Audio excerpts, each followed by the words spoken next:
স্বাগত খাতুনগঞ্জ থেকে মতিঝিলে, সাথে আছে আমি শাহেদ সিদ্দিকী।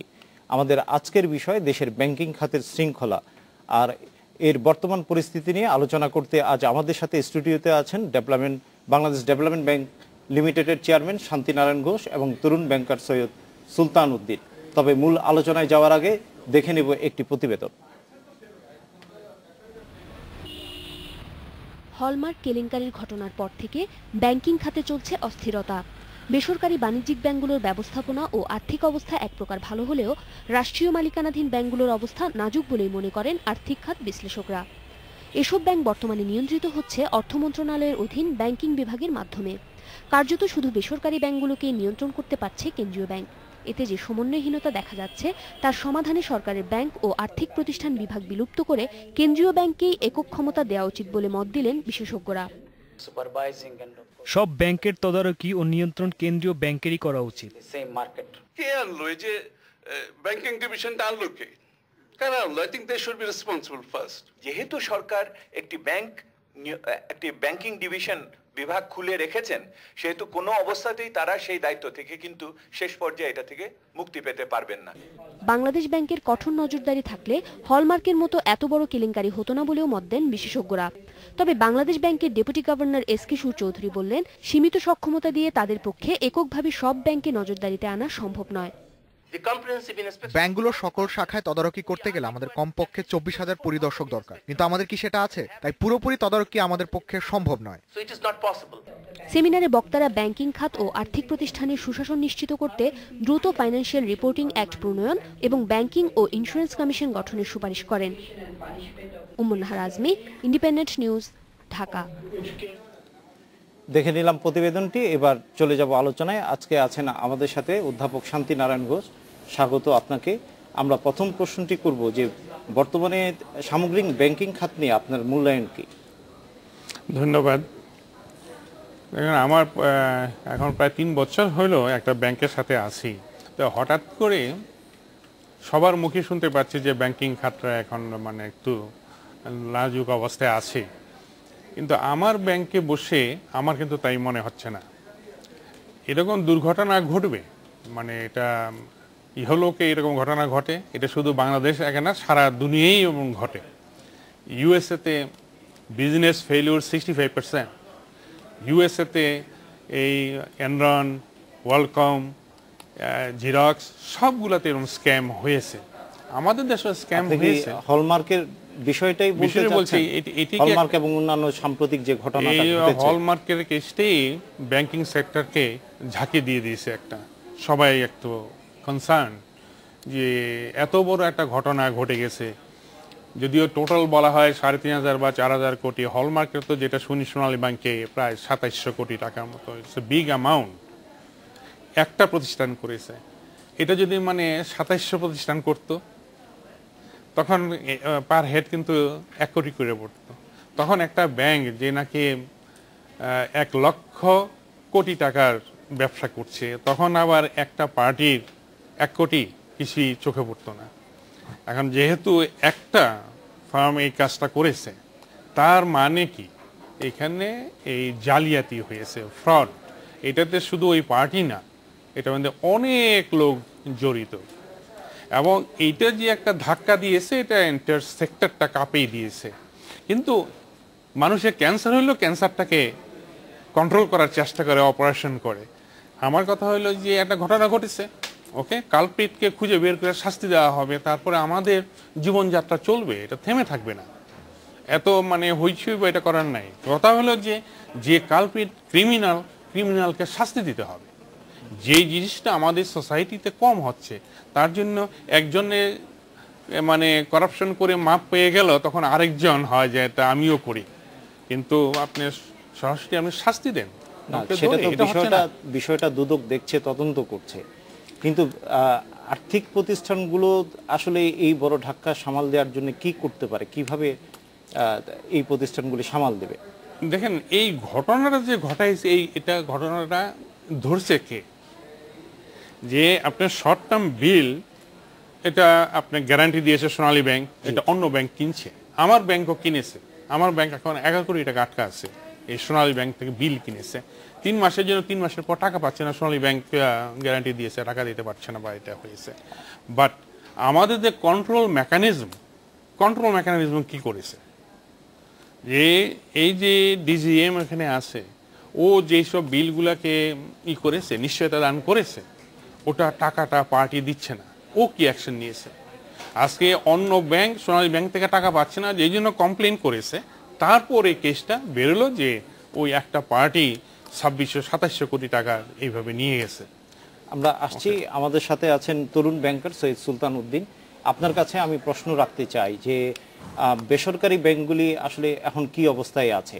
হলমার্কের এই ঘটনার পর আপনি একটা বেসরকারি ব্যাংকে চাকরি করেন, সেই হিসাবে আপনার অভিজ্ঞতাটা কি, যে এখন বেসরকারি ব্যাংকগুলি কি অবস্থায় আছে? বেসরকারি ব্যাংকগুলো, যেসব ব্যাংকগুলো হলমার্কের বিলের অ্যাকসেপ্টেন্সের এগেনস্টে বিল পারচেস করেছে, তারা একটু নাজুক পরিস্থিতিতে আছে। কারণ আপনার এটা তো একটা ব্যাংকের অ্যাকসেপ্টেন্সে, যখন একটা কমার্শিয়াল ব্যাংক আপনার বিল পারচেস করে, এটা তো 100% সিকিউর।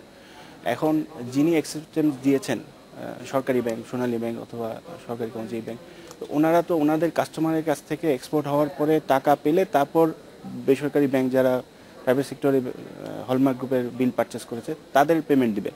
এখন কাস্টমার যদি দিতে না পারে তাহলে তো ওনারা পেমেন্ট দিতে পারবে না। আলটিমেটলি যেটা হবে যে আপনার সোনালী ব্যাংকে বিল পারচেস আপনার ফোর্স লোন ক্রিয়েট করে এটার পেমেন্ট দিতে হবে, অথবা সেন্ট্রাল ব্যাংক তার অ্যাকাউন্ট ডেবিট করে কমার্শিয়াল ব্যাংকগুলোকে পেমেন্ট দিবে। এটা হয়তো পেমেন্ট একবার আসবে, এক সময় চলে আসবে payment, but it may take time, এটা হয়তো অনেক সময় লাগবে।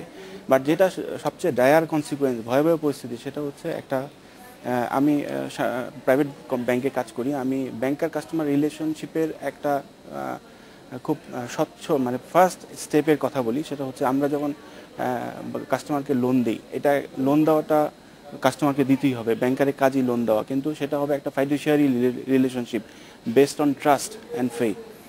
এবং এখানে একটা আর্ম লেন্থ ট্রানজ্যাকশন হবে, আমি কাস্টমারকে ধরবও না ছাড়বও না, নো ফ্রেন্ডশিপ নো রিলেশনশিপ। কিন্তু এখানে ব্যাংকারের সাথে কাস্টমারের যদি একটা রিলেশনশিপ হয়ে যায়, ইট ইজ এ ডেঞ্জারাস, মানে বিশ্বাসের জায়গাটা একটা ট্রাস্টটা যদি ভেঙে যায়।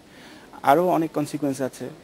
সাপোজ আপনি আমাদের এখানে যেটা হলমার্কের সমস্যাটা হয়েছে, এটার অনেক নেগেটিভ কনসিকুয়েন্স আছে ব্যাংকিং সেক্টরের উপর, টোটাল সেক্টরের উপর এটা একটা প্রভাব পড়েছে।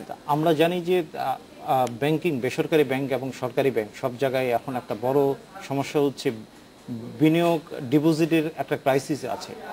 এটা কেন হচ্ছে? ডিপোজিটের ক্রাইসিস সবসময় কম বেশি থাকে।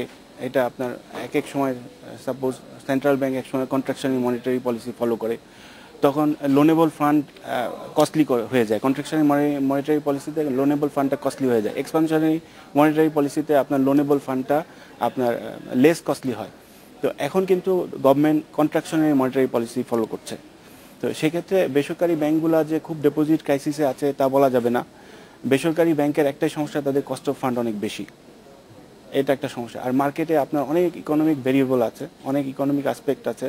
হলমার্কের যে এই টাকাটা তো ব্যাংকিং সেক্টর থেকে চলে গেছে, এই জন্য তো আপনাদের একটা অ্যাসোসিয়েশন আছে। অ্যাসোসিয়েশন তো এই কস্ট অফ ফান্ডটা কত হবে এটা নির্ধারণ করেন আপনাদের অ্যাসোসিয়েশনে। কস্ট অফ ফান্ড আসলে ব্যাংক টু ব্যাংক ভ্যারি করে, ব্যাংক টু ব্যাংক করে দিয়েছে, কিন্তু এবিবি যে আছে তারাই তো এটা অনেকটা ঠিক করে দেয়। দেখেন 12.5% বলে যে ম্যাক্সিমাম, কিন্তু এটা তো কেউ মানে না। না 12.5% যে আপনি ডিপোজিটটা পেলেন, তার একটা সার্টেন পার্সেন্টেজ তো আপনি বাংলাদেশ ব্যাংকে, সেন্ট্রাল ব্যাংকে জমা রাখতে হবে এসএলআর হিসেবে। কারণ আমাদের তো বোধহয় 5 or 6%, আপনাদের বোধহয় মানে অনেক 19% হলে ফান্ড তো আপনার হয়ে গেল 14.5 হয়ে গেল কস্ট। এখন যখন আপনি ইনভেস্ট এই বড়োয়ারকে দেবেন, আপনার মার্জিন রেখে 18 এর নিচে আপনি দিতে পারবেন না। তখন ফান্ড যদি কস্টলি হয়, যে নাকি ইনভেস্টার, যে ইন্ডাস্ট্রিয়ালিস্ট, সে তো দেখবে যে আমাকে 18% ইন্টারেস্ট দিয়ে আমার একটা প্রজেক্ট আনতে হবে যেটাতে রিটার্ন 25% হতে হবে। তা আপনি ওই রকম প্রফিটেবল প্রজেক্ট পাবেন কিনা, আদারওয়াইজ আমাকে বসে থাকতে হবে। কস্ট অফ ফান্ড বড় উঁচা হওয়ার মানে হলো বহু প্রজেক্টকে তার রিজেক্ট করতে নিতে পারছে না, গুটি কয়েক প্রজেক্ট পাচ্ছে ইনভেস্ট করতে। যেটা ব্যবসায়ীরা বলছে যে এই সময়ে অর্থ এবং বিভিন্ন সমস্যার কারণে শিল্পায়ন হচ্ছে না। আসলে কি শুধু লিকুইডিটি ক্রাইসিস অথবা এই যে বিনিয়োগ অথবা ঋণের কারণেই কি এটা হচ্ছে? এখন দেখেন আমার ব্যাংকটা ছোট ব্যাংক, এটা তো জানেন, শিল্প ব্যাংক আর সিন্ডোনিসে আমার এখন আইডিয়াল ফান্ড আছে কয়েকশো কোটি টাকা, 300-400 কোটি টাকা আইডিয়াল আছে।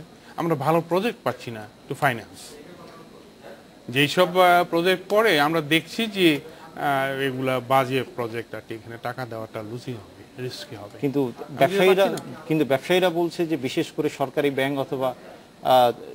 ব্যাংক অথবা অন্যান্য প্রতিষ্ঠান থেকে ঋণ নিতে হলে তাদের অনেক কাঠঘর পোহাতে হয়, দুর্নীতির সম্মুখীন হতে হয়। রিয়েলিটি যেটা, এটা আমাদের দেশে ইথিক্যাল লেভেলটা অনেক নিচে চলে গেছে। সবাই সেকেন্ড বা হাতের কাজ করতে চায়, এটাই।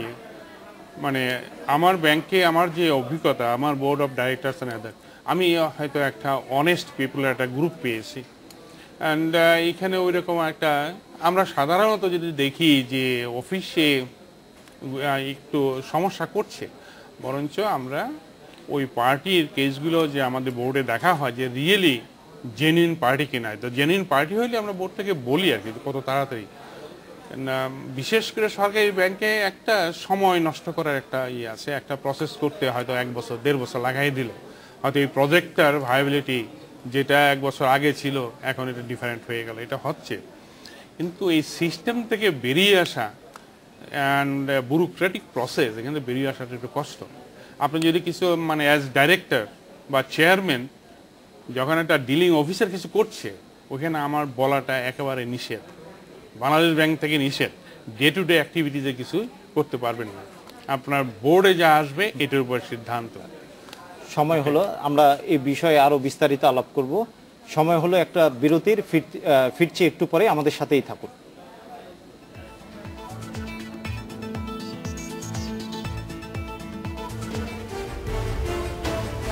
এরপর আমরা বাংলাদেশ ব্যাংক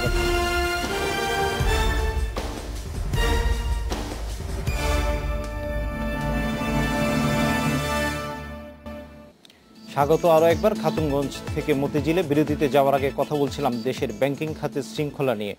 এ নিয়ে আলোচনা করতে আজ আমাদের সাথে স্টুডিওতে আছেন বাংলাদেশ ডেভেলপমেন্ট ব্যাংকের চেয়ারম্যান শান্তি নারায়ণ ঘোষ এবং তরুণ ব্যাংকার সৈয়দ সুলতান উদ্দিন। তাদের সাথে আলোচনায় আবার ফিরছি। বিরতিতে যাওয়ার আগে আমরা কথা বলছিলাম বাংলাদেশের ব্যাংকিং সেক্টরের বিভিন্ন অবস্থা নিয়ে। সম্প্রতি আমরা জেনেছি যে, এবং আমরা জানি যে বাংলাদেশ ব্যাংক কেন্দ্রীয় ব্যাংক হিসাবে যে ব্যাংকগুলিকে মনিটরিং করার ব্যাপারে তাদের কিছু সীমাবদ্ধতা আছে। এই ব্যাপারে আসলে আমি প্রথমেই প্রফেসর শান্তিনারায়ণ ঘোষের কাছে প্রশ্ন রাখছি, আসলে বিষয়টা এই সীমিত ক্ষমতা থাকলে তো ঠিকভাবে মনিটরিংটা করা যায় না, এটা জিনিসটা বোধহয় ঠিক নয় আর কি। যেটা এই আলোচনায়, নানান আলোচনায় যা দেখছি যে ডাইরেক্টরদের অ্যাপয়েন্টমেন্ট আর আদার্স, এটা বাংলাদেশ ব্যাংক কেন্দ্রীয় ব্যাংকের হাতে নেওয়ার জন্য এটা বলছে, তাহলে মনিটরিং এর সুবিধা হবে। আমি এটা ঠিক সাপোর্ট করতে পারছি না। বিষয়টা বোধহয় বিশেষ করে সরকারি ব্যাংকগুলির ব্যাপারে, ওই তো সরকারি ব্যাংক ইয়েতেই, সরকারি ব্যাংক ছাড়া তো বেসরকারি ব্যাংকও আছে, ওটার তো ডাইরেক্টর তো আর বাংলাদেশ ব্যাংক অ্যাপয়েন্টমেন্ট দেবে না। আর কথা হলো সরকারি ব্যাংকের মালিক হলো সরকার, শেয়ারগুলোর সরকার, এটা কার হাতে থাকবে শেয়ারগুলো? এটা কি বাংলাদেশ ব্যাংকে থাকবে, সেন্ট্রাল ব্যাংকে থাকবে, ওর ফাইন্যান্স মিনিস্ট্রিতে থাকবে? সরকারের এক্সিকিউটিভ হিসাবে কিন্তু ফাইন্যান্স মিনিস্ট্রিতেই থাকবে। এখন শেয়ার হোল্ডার হলো ফাইন্যান্স মিনিস্ট্রি, সরকারি শেয়ার হোল্ডার, এরাই ইলেক্ট করে দেবে ডাইরেক্টরস। বাংলাদেশ ব্যাংক এখানে আসবে কেন? ওনার মনিটরিং বা যেটা ইন্টারনাল কন্ট্রোল এন্ড আদার, ওনার পলিসি মেটার দিচ্ছে, উনি অডিট করছেন, রিপোর্ট করবেন। হ্যাঁ, রিপোর্ট সরকারের কাছে দিবে, ফাইন্যান্স মিনিস্ট্রিতে দেবে, ফাইন্যান্স মিনিস্ট্রি এটা অ্যাকশনে যাবে। কিন্তু ডাইরেক্টরদের অ্যাপয়েন্টমেন্ট অ্যান্ড রিমুভাল এটা কেন সেন্ট্রাল ব্যাংকে যাবে? On what authority? কিন্তু আমাদের কোম্পানিজ একটা তো বলছে যে শেয়ার হোল্ডার্স রিপ্রেজেন্টেটিভ, শেয়ার হোল্ডারটা কে? সরকারি ব্যাংকের শেয়ার হোল্ডারটা তো আমরা দেখেছি সিপিডি সহ অন্যান্য কয়েকটা গবেষণা প্রতিষ্ঠান, তারা বলেছে যে আসলে রাজনৈতিকভাবে পরিচালক নিয়োগ দেওয়া হলে ওখানে রাজনৈতিকভাবে ক্ষমতার অপব্যবহার হতে পারে। ক্ষমতার অপব্যবহার করার অভ্যাস যা আছে সব জায়গায় করবে। আমিও রাজনৈতিকভাবে অ্যাপয়েন্টেড, বাট ক্ষমতার অপব্যবহার আমি করছি কিনা এটা দেখতে পাচ্ছি। কেন এই যে সরকারের হাতে একটা সুযোগ আছে, রিপ্রেজেন্টেটিভ ইচ্ছা করলে যারা ক্রিয়েটিভ ভ্যালুড পার্সন আছে ইন দ্য সোসাইটি, তাদেরকে এনে ডাইরেক্টর হিসেবে বসাতে পারে।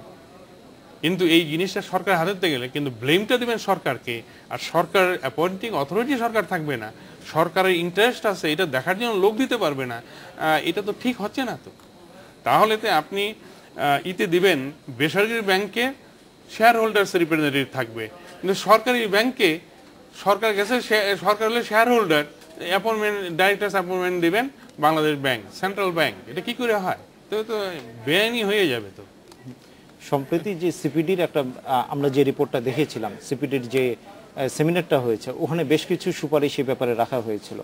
এর মধ্যে আমি কয়েকটা সুপারিশ আপনাকে বলতে পারি। সেটা হচ্ছে সরকারি ব্যাংকে রাজনৈতিক নিয়োগ করা হচ্ছে, এটা বন্ধ করা উচিত। ব্যাংকিং বিভাগ এবং বাংলাদেশ ব্যাংকের মধ্যে একটা দ্বন্দ্ব আছে, এই দ্বন্দ্ব নিরসন হওয়া উচিত। সত্যিকারের স্বায়ত্তশাসন হওয়া উচিত সরকারি ব্যাংকগুলোতে, এবং তাদের কর্পোরেটাইজেশন যেটা, সেটা সত্যিকারভাবে হওয়া উচিত। এবং সাম্প্রতিক যে ঘটনাগুলি ঘটেছে এই ব্যাপারে একটা স্বাধীন কমিশন গঠন করার দরকার। এই বিষয়ে আমি এখানে কয়েকটা ওই সাজেশনগুলো আমিও পেয়েছি। এখানে ওখানে প্রথম সাজেশনই ছিল no political members in the board of directors, এটা বলতেছে সবাই। তবে কথা হলো পলিটিক্যাল মেম্বার হিসেবে অপকর্ম কি করেছে এটা তো আইডেন্টিফাই করা উচিত। ধরেন সরকারের 5-6টা ব্যাংক আছে যেখানে ডাইরেক্টর দিচ্ছে, ওখানে ডাইরেক্টর হয়তো 50-60 জন আছে সরকারের নমিনেটেড। এখানে যদি 1 জন বা 2 জন যদি করে থাকে অ্যাকশন নেন, বাট আপনি এন্টায়ার বডিকে আপনি তো দায়ী করতে পারেন না। তো তারপরে হলো যে এই যে সুযোগে আপনি চেয়ারম্যান ও ডাইরেক্টর, আমি তো জানি আমাদের সোসাইটি অনেক ভালো ভালো লোককে সরকার নমিনেট করেছে, এর চাইতে ভালো লোক কোথা থেকে খুঁজে বের করবে? আমার কলিগ যারা আর কি চেয়ারম্যান হয়েছে, আমি তো দেখেছি যে বাংলাদেশের মধ্যে এরা ভালো লোকের মধ্যে পড়ছে না। আপনি ওদেরকে এইভাবে কন্ডেম করবেন? কিন্তু আমরা দেখেছি যে সোনালী ব্যাংকের হলমার্কের ঘটনার পর ওখানে পরিচালনা পর্ষদে একজন আছেন যার ব্যাপারে সম্পদের হিসাব এখন দুদক নিচ্ছে। না, দুদক তো এমডিরও নিচ্ছে। আমি একটু তরুণ ব্যাংকার হিসাবে আপনি বিষয়টা কিভাবে নিচ্ছেন যে কেন্দ্রীয় ব্যাংকের ক্ষমতা নিয়ে? আমি এই বিষয়টাকে অত্যন্ত সিরিয়াসলি দেখছি, কারণ এখানে কেন্দ্রীয় ব্যাংক এবং মিনিস্ট্রি অফ ফাইন্যান্স, ব্যাংকিং বিভাগ, এখানে আমি আপনাদের আলোচনা সুবিধার্থে আমি কতগুলো জিনিস ক্লিয়ার করি যে আমাদের এখানে 47 কমার্শিয়াল ব্যাংক আছে, এর মধ্যে 4টা সরকারি ব্যাংক। এই শুধুমাত্র এই 4টা সরকারি ব্যাংকেরই আপনার আপনার ডিসিশনগুলো মিনিস্ট্রি অফ ফাইন্যান্স থেকে আসে, মিনিস্ট্রি অফ ফাইন্যান্সের ব্যাংকিং বিভাগ থেকে। তো এখানে আমি রেলিভেন্ট আরেকটা কথা বলতে চাই, সেটা হচ্ছে ব্যাংকিং কোম্পানি অ্যাক্টের 46 এক ধারায় বলা আছে যে বাংলাদেশ ব্যাংক ইচ্ছে করলে যে কোনো ব্যাংকের আপনার পরিচালক, ডাইরেক্টর, প্রধান নির্বাহীকে অপসারণ করতে পারে। কিন্তু আবার 6 সেকশনে বলা আছে যে সরকার কর্তৃক মনোনীত ব্যাংকে আপনার পরিচালক, ডাইরেক্টরকে ক্ষেত্রে এটা প্রযোজ্য হবে। আমাদের হাতে সময় একেবারেই কম। এখন যে ব্যাংকিং অবস্থা, এর থেকে উত্তরণের জন্য আপনি সংক্ষেপে যদি কিছু। এখানে অবশ্যই যেটা করতে হবে যে সেন্ট্রাল ব্যাংকের ডিকেড অফ এক্সপিরিয়েন্স আছে আপনার সুপারভিশন মনিটরিং এর, সেখানে দক্ষ কর্মী বাহিনী আছে। সেন্ট্রাল ব্যাংকের হাতেই আপনার কমার্শিয়াল ব্যাংক সুপারভিশনের দায়িত্ব দিতে হবে। ধন্যবাদ। এই জন্য তো উনি মানে অডিট টিম আছে, অডিট করছেন, মানে ওটা ঠিকই আছে। মানে মনিটরিং ইতে আমি এমডি নিয়োগ দেব আর ডাইরেক্টর নিয়োগ দেব, এটাতে আসে না। কেন আপনি আপনার নিয়ম কানুন নিয়মিত মানছে কেনা, যেমন এভরি মান্থ আমরা রিপোর্ট দিচ্ছি, মানে 3 মাসে রিপোর্ট দিচ্ছি, হাফ ইয়ারলি অ্যান্ড অ্যানুয়ালি সব রিপোর্ট দেওয়া হচ্ছে, আপনারা অডিট করছেন। অডিটের আপনি স্কোপটা বাড়ান। আপনি এখন মাত্র আপনি নিয়ম করেছেন 4% of the branches, why not 100% of the branches? আমাদের এত অডিট ফার্ম পড়ে আছে, এটা সব এতে অ্যানুয়াল অডিট করো ব্রাঞ্চ ওয়াইজ। অনলি 4% করেন। আপনি ইচ্ছাকৃতভাবে এই যে রূপসী বাংলার ব্রাঞ্চটাকে বাদ দিয়েছেন অডিট থেকে, যেই জিনিসটা আপনি 2007 আইডেন্টিফাই হয়েছে, আজকে এসে 2012 এসে আপনার শেষ। ধন্যবাদ আপনাদের। সময় স্বল্পতার কারণে আজ আমাদের এখানেই শেষ করতে হচ্ছে। শেষ করছি আজকের মতো। ভালো থাকুন, সাথেই থাকুন।